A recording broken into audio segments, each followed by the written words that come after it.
Welcome to red TV. నేను మీ వంశీ. ఈరోజు మనం మాట్లాడే టాపిక్ ట్రంప్కు బిగ్ షాక్ ఇచ్చిన చైనా, భారత్కు మద్దతు ఇస్తున్న చైనా అంటూ కొన్ని ట్వీట్లు వస్తున్నాయి మనకి. ఇందులో గత వీడియోలో కూడా మాట్లాడుకున్నాం మనం. మరి చైనా మనకి మద్దతు ఇస్తే, భారత్కు మద్దతు ఇస్తే ఎలా ఉండబోతుంది, ఏంటి కూటమి రష్యా భారత్ చైనా ఉంటే ఎలా ఉండబోతుంది, ఏంటి పరిస్థితులు, ఎంత ఉపయోగాలు ఉన్నాయి కూడా మనం ఎంత సామర్థ్యమైన వీళ్ళు శక్తులు ఉపయోగించి వీళ్ళు 3 దేశాలు కలిసి ఎంత డెవలప్మెంట్ చేయబోతున్నా కూడా చెప్పడం జరిగింది. మరి ఒక హాఫ్ అన్ అవర్ క్రితమే ట్వీట్ చేయడం జరిగింది. ఒక ట్వీట్ వచ్చింది, భారత్కు చైనా మద్దతు ఇస్తున్నాడో తెలియజేస్తున్నారు. మన అంతర్జాతీయ రాజకీయాల్లో పరిణామాల్లో ఆసక్తికరంగా మిగిలింది. చర్చలు నడుస్తున్నాయి, ఏం జరుగుతుంది ఏంటి నడుస్తున్నాయి. వాళ్ళు చైనా ఎలా చెప్తుందంటే అమెరికా గురించి కొన్ని ట్వీట్ చేయడం జరిగింది. చెప్దాం, దాన్ని కూడా ఎక్స్ప్లెయిన్ చేస్తాను మీకు డీటెయిల్గా. ఎలా చెప్తానంటే ఒకటే విషయం, మీరు రష్యా నుంచి చమురు ఎగుమతి చేసుకుంటున్నారు, అక్కడ నుంచి కొంటున్నారు. సో దానివల్లే 50% మీకు టరీఫ్ పెట్టినట్టుగా చెప్తున్నారు. దాంతోపాటు ఇంకొక వ్యాఖ్య బయట పెట్టారు. అసలు వెనుకున్న నిజం ఏంటంటే, భారత్ సొంత నిర్ణయాలు తీసుకోవటం వల్ల, సొంతగా ఎదగటం వల్ల, సొంతగా డెవలప్మెంట్ చేయడం వల్ల అమెరికాకు నచ్చలేదు, ట్రంప్కి నచ్చలేదు. సో దీన్ని మైండ్లో పెట్టుకొని ఇలా చేస్తే భారత్ మన దగ్గరకు వస్తుంది, చర్చలు పెడతారు, తగ్గించమని ఒక విషయంలో మోడీ మాట్లాడతారనే ఉద్దేశంతో పెట్టడం జరుగుతుంది. ఇందులో ఒక వీడియోలో మాట్లాడుకున్నాం, ఉక్రెయిన్ని రష్యాని యుద్ధం ఆపాలని ఒక ట్వీట్ వచ్చింది. వీళ్ళు చైనా పెట్టిన ట్వీట్ ఎలా ఉంది, మీరు సొంత నిర్ణయాలు తీసుకోవడం వల్ల ఇలా జరుగుతుందని చెప్తున్నారు.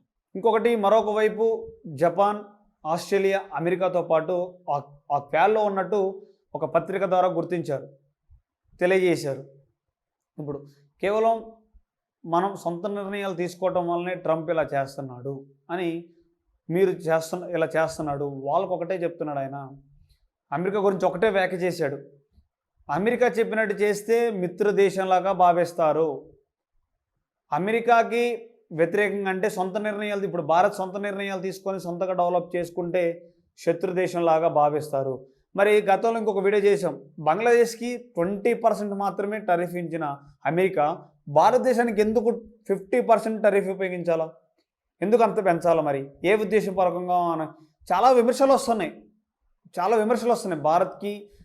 మరి మిత్రదేశంగా ఉన్న అమెరికా మాటలకే మిత్రదేశం అంటున్నారు, మరి ఎందుకు ఇంత పెంచాలని కొన్ని దేశాలు కూడా చెప్పడం జరుగుతుంది. మరి దీంట్లో ఉన్న సలహాదారులు కానీ అందరూ కూర్చొని చర్చించడం జరుగుతుంది. మరి మోడీ గారు ఈ ప్లాన్ని ఎలా ఎగ్జిక్యూట్ చేయబోతున్నారు, మరి ఎలా మాట్లాడబోతున్నారు, ఇండియాకి ఎలాంటి లాభం జరగబోతుంది.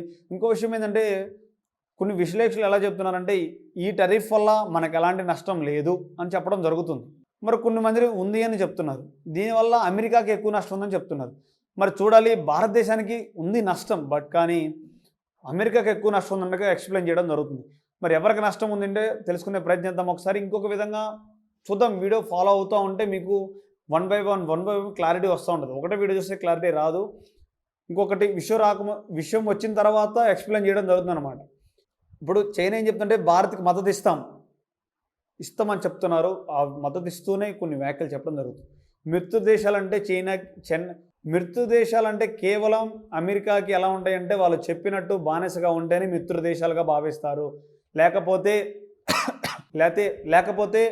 శత్రువులు ఇలాగా భావిస్తారు అన్నట్టుగా చెప్పడం జరుగుతుంది. చూద్దాం, మరి ఈ టరీఫ్ 50% ఎక్కడి వరకు వెళ్తుంది, ఎంతవరకు వెళ్తుంది, 27 నుంచి స్టార్ట్ అవ్వబోతుంది. మరి ఈ ప్రక్రియ ఎన్ని రోజులు ఉండబోతుంది అనేది తెలుసుకుందాం మనం.